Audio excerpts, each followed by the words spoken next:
기쁨의 언덕으로 함께 나아가는 모든 성도님들 환영하고 축복합니다. 오늘 함께 말씀 가운데, 은혜 가운데 나아가기를 소망합니다. 오늘 나눌 말씀은 역대하 26장 6절로 16절까지의 말씀입니다. 우시아가 나가서 블레셋 사람들과 싸우고 가드 성벽과 야분의 성벽과 아스돗 성벽을 헐고 아스돗 땅과 블레셋 사람들 가운데에서 성읍들을 건축하매 하나님이 그를 도우사 블레셋 사람들과 구르바알에 거주하는 아라비아 사람들과 마온 사람들을 치게 하신지라. 암몬 사람들이 우시아에게 조공을 바치매 우시아가 매우 강성하여 이름이 애굽 변방까지 퍼졌더라. 우시아가 예루살렘에서 성 모퉁이 문과 골짜기 문과 성굽 위에 망대를 세워 견고하게 하고 또 광야에 망대를 세우고 물 웅덩이를 많이 파고 고원과 평지에 가축을 많이 길렀으며 또 여러 산과 좋은 밭에 농부와 포도원을 다스리는 자들을 두었으니 농사를 좋아함이었더라. 우시아에게 또 싸우는 군사가 있으니 서기관 여이엘과 병영장 마아세야가 직접 조사한 수요대로 왕의 지휘관 하나냐의 휘하에 속하여 떼를 지어 나가 싸우는 자라. 족장의 총수가 2600명이니 모두 큰 용사요 그의 휘하의 군대가 30만 7500명이라 건장하고 싸움에 능하여 왕을 도와 적을 치는 자이며 우시아가 그의 온 군대를 위하여 방패와 창과 투구와 갑옷과 활과 물맷돌을 준비하고 또 예루살렘에서 재주 있는 사람들에게 무기를 고안하게 하며 망대와 성곽 위에 두어 화살과 큰 돌을 쏘고 던지게 하였으니 그의 이름이 멀리 퍼짐은 기이한 도우심을 얻어 강성하여 짐이었더라. 그가 강성하여 짐에 그의 마음이 교만하여 악을 행하여 그의 하나님 여호와께 범죄하되 곧 여호와의 성전에 들어가서 향단에 분향하려 한지라. 기도하겠습니다. 하나님, 오늘도 이 새벽 주님 앞에 나와 말씀 앞에 서게 하시니 감사드립니다. 오늘 말씀이 우리에게 들려주시고 인도하시며 우리에게 보여주시는 그 하나님의 뜻을 헤아릴 수 있도록 이 시간 우리 가운데 함께하여 주시옵소서. 말씀을 듣고 흘려보내는 자가 아니라 말씀을 듣고 그 말씀을 삶의 방향으로 삼아 나아가는 우리들 모두가 되게 하여 주시옵소서. 예수님의 이름으로 기도했습니다. 아멘. 할렐루야. 오늘 새벽 주님 말씀 가운데 선 여러분 다시 한번 환영하고 축복합니다. 여러분, 오늘 말씀은 우시아 왕에 대한 말씀입니다. 우시아 왕은 누구였나요? 성경은 이 왕의 업적을 하나하나 나열하고 있습니다. 먼저 이 왕은 나약해져 가던 유다에 다시 소망을 불러일으켰다 말할 정도로 좋은 아주 훌륭한 업적을 많이 쌓은 인물이었습니다. 이 왕은 16세의 왕이 되어 52년간이나 유다 땅을 다스렸다고 하죠. 그 기간 동안에 블레셋 사람들을 정벌하고 암몬 사람들에게 조공을 받기까지 했습니다. 여러 전투에서 이기고 여러 지역들을 재정비를 했던 것입니다. 그리고 유다 그 나라 안에 대한 그런 일들도 잘 다스렸는데요. 유다 성벽을 견고하게 보수하고 또 유다 안에 있는 여러 가지 산업들을 또 활성화시켰습니다. 농업을 강성하게 하고 목축업도 잘 다스렸습니다. 나라가 부강해지는 것이죠. 그러면서 군대를 재정비하고 군사를 모집했습니다. 좋은 장비를 갖추게 하고 훈련을 해서 강한 군대를 만들기까지 했습니다. 성경은 이 모든 일을 우시아 왕의 업적으로 기록하고 있습니다. 그리고 성경은요, 이 모든 업적의 근간을 이루는 아주 중요한 사실을 분명하게 밝히고 있습니다. 그것은 7절 말씀에 이렇게 기록하는데요, 하나님이 그를 도우사. 15절도 이렇게 기록합니다. 그의 이름이 널리 퍼짐은 기이한 도우심을 얻어 강성하여 짐이었더라. 하나님이 그를 도왔고요. 하나님의 그를 도우심으로 말미암아 그가 기이한 도우심으로 강성하였더라. 성경은 그렇게 우시야 왕에 대해서 평가하고 있습니다. 여러분, 우시야 왕은 누구입니까? 우시야 왕은 누구로 기록되어져 있습니까? 하나님의 도우심을 얻은 사람, 하나님의 도우심을 얻어 강성해질 수 있었던 왕, 이게 우시야 왕이 가졌어야 할, 끝까지 지녔어야 할 정체성이다, 이렇게 말할 수가 있겠습니다. 하지만 우시야 왕은 끝까지 이 하나님의 도우심을 입은 사람이라는 그런 모습으로 나아가지 못합니다. 그렇게 기록되지 못하고 있습니다. 16절 말씀을 보니까 그가 강성하여짐에 그의 마음이 교만하여 악을 행하였더라, 이렇게 기록되어 있습니다. 우시야 왕은 하나님의 도우심을 입었던 사람이었습니다. 하지만 그는 점차 그 모든 업적 가운데 교만해지고 악을 행하는 사람으로 변질되었습니다. 이것은 곧 그의 정체성이 무너져 갔음을 의미합니다. 하나님의 도우심을 얻었던 사람이고 하나님의 도우심으로 끝까지 나아갔어야 하는 사람인데 그게 그 사람의 정체성이었는데도 불구하고 그것을 잃어가는 것이죠. 그가 모든 업적을 쌓을 수 있었던 것은 다른 이유가 아닙니다. 그가 남들보다 똑똑해서도, 그가 남들보다 많은 것을 지니고 있었어도가 아니라 하나님의 도우심이 그와 함께 있었기 때문이었죠. 그런데 이게 변해버린 것입니다. 이게 무너져 버렸습니다. 그는 자기가 모든 것을 할 수 있다라고 생각하고 그것을 모든 것을 해도 된다라고 생각했을 것입니다. 그래서 성전에 들어가 분향을 자기 마음대로, 하나님 앞에 드리는 그 분향을 자기 마음대로 하는 그런 모습까지 되는 것이죠.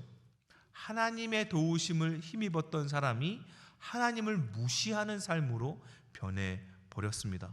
결국 그 모든 업적에도 불구하고 우시야 왕은 성경적 가치관에서 봤을 때 아무것도 이루지 못한 왕이 되어버리고 마는 것입니다. 성경적 가치관이란 무엇입니까? 하나님의 눈이죠. 하나님의 눈이 보기에 그는 아무것도 아닌 사람이 되어버리는 거예요. 성경을 보면요, 이 우시야 왕이 결국 하나님의 징벌을 받는데 어떤 징벌을 받습니까? 나병이라는 징벌을 받습니다. 이것은 그냥 병에 걸렸다는 정도가 아닙니다. 나병에 걸린 자는요, 결코 성전에, 그 거룩한 곳에 들어가지 못합니다. 그게 규정이죠. 성전에 들어가지 못한다. 그것이 성경적인 의미는 무엇입니까?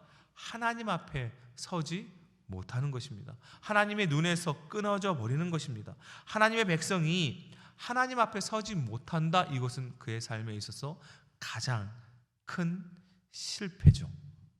우시야 왕은 정말 여러 가지 업적과 좋은 일들, 좋은 성과를 이룬 왕이었지만 그의 인생은 가장 큰 실패로 마무리되고 있는 것입니다. 그가 하나님의 도우심 얻은 사람이라는 정체성을 잃어버리고 하나님을 무시하는 삶으로 갔을 때 그는 가장 중요한 일을 실패해버린 인생이 된다는 것이죠. 여러분, 저와 여러분은 어떻습니까? 나는 누구인가? 이 질문을 우리가 한번 해보시죠. 나는 누구인가? 저마다 각자 다른 모습으로 자기를 설명할 수 있을 것입니다. 어떤 일을 한 사람, 어디에 살던 사람, 어떤 가정을 이루고 어떤 성과를 거둔 사람, 저마다 다 다르겠죠. 그렇지만 말씀 앞에 선 우리는 같은 정체성을 공유합니다. 예수 그리스도의 은혜로 구원받은 사람. 이게 우리의 정체성이잖아요. 마치 우시야가 하나님의 도우심을 얻은 사람이라는 정체성을 가졌듯이 우리는 예수 그리스도의 은혜로 구원받은 사람이라는 정체성을 갖습니다. 그러니 우리는 은혜에 감사하고 믿음에 순종하며 살아가는 삶을 사는 것이죠. 우리는 그것으로 인해서 생명책에 기록되어 하나님 앞에 서는 것입니다. 하지만 우리가 은혜를 잃어버리면 어떻게 되겠습니까? 첫사랑, 예수님 나에게 주셨던 그 첫사랑 어디로 갔는지 잊어버립니다. 은혜가 있는 사람이 내 생각과 관심이 넓어지고, 그로 인해서 하나님을 바라보는 시각에서 점차 반대의 시각으로 돌아서는 거예요. 희한합니다. 우리가 은혜가 충만하면 하나님을 더욱 바라보게 되어 있어요. 하나님을 바라보면 나를 구원하신 하나님, 그리고 그 하나님이 지으신 세상, 그리고 하나님이 나에게 허락하신 이웃들 바라보게 됩니다. 그래서 그의 삶과 그의 사랑과 열정이 더 넓은 곳을 향해 가요. 그런데요, 하나님을 바라보지 않으면, 은혜를 잃어버리고 하나님을 바라보지 않고 다른 것을 바라보게 되면 이게 점점 좁아듭니다. 점점 좁아져요. 나의 열정과 나의 사랑과 나의 관심이 점점 더 좁은 곳을 향하게 됩니다. 나만을 향하거나 기껏해야 내 가족만을 향해 살아가는 삶 가운데 머물게 된다는 거예요.